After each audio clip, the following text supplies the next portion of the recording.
मैं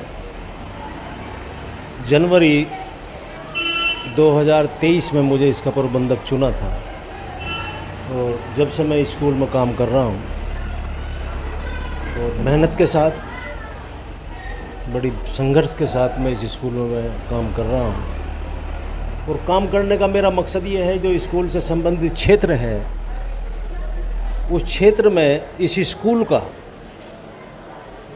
फ़ायदा पहुँचे, हमारे बच्चे अच्छी से अच्छी तालीम हासिल करें और हमारा स्कूल हमेशा की तरह वो आगे भी बढ़ता रहे, ये सोच के मैं इस स्कूल में काम कर रहा हूँ। कोई भी संस्था या कोई भी प्रोग्राम, इसमें एक विशेष आदमी का कोई योगदान नहीं होता है, तो सभी मिलकर करते हैं। बच्चों का भी योगदान है, टीचर का भी योगदान है, इलाके के लोगों का भी योगदान है।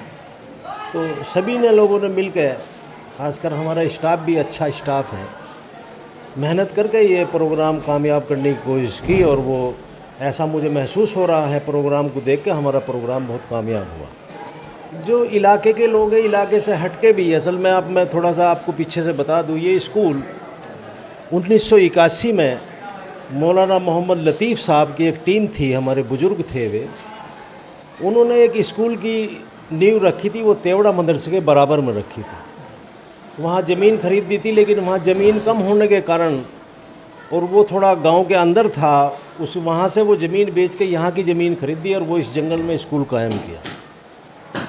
उन लोगों ने, जो हमारे बुज़ुर्ग हैं, बहुत मेहनत की इस स्कूल में और उनकी सोच भी अच्छी थी। अच्छी सोच के साथ उन्होंने ये स्कूल कायम किया और इसका लगभग कुछ ना कुछ फ़ायदा भी पहुँचा।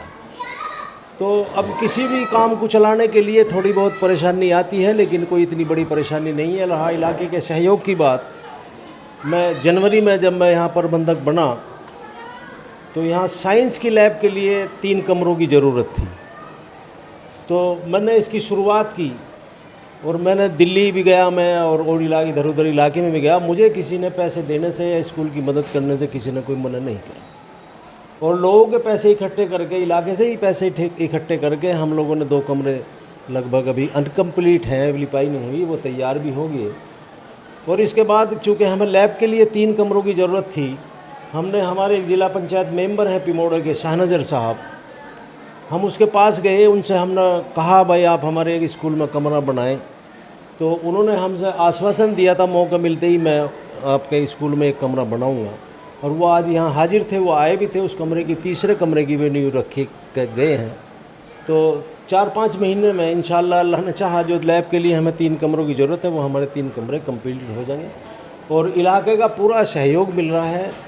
और मुझे किसी ने, अगर मैं किसी के पास स्कूल से संबंधित कोई सवाल लेकर गया, मुझे किसी ने आज तक मना नहीं किया। मैं पीछे, असल में मैं भी थोड़ा सा बिजी हूँ। पिछले बरसात में मुझे फुर्सत मिली, मैं आसपास के जो गांव हैं इसमें छोटी छोटी मन्नई लोगों में जाकर मीटिंग करी और उन्हें ये समझा, आज बच्चों को पढ़ाओ। कुछ लोग जो बच्चे पढ़ा रहे हैं, वो, उनका बच्चे पढ़ाने का तरीका जो है वो सही नहीं था।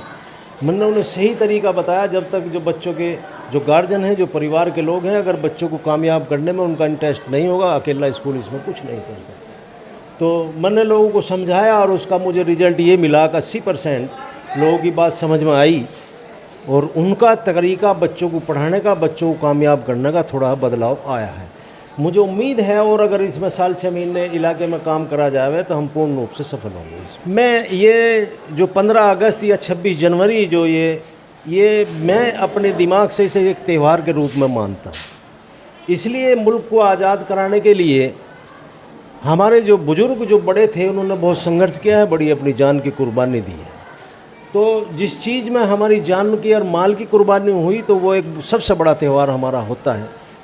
तो मैं तो सबसे बड़े त्यौहार के रूप में, चाहे वो 26 जनवरी हो या 15 अगस्त हो, उसके हिसाब से, त्यौहार के हिसाब से मनाता हूँ मैं और मानता हूँ।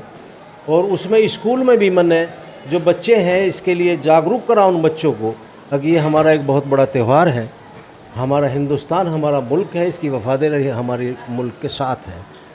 तो उसमें जो है 15 अगस्त तो सही मायनों में जो है वो एक त्यौहार है, हमारा पर्व है एक हमारा, और पर्व के रूप में उसे मानना चाहिए।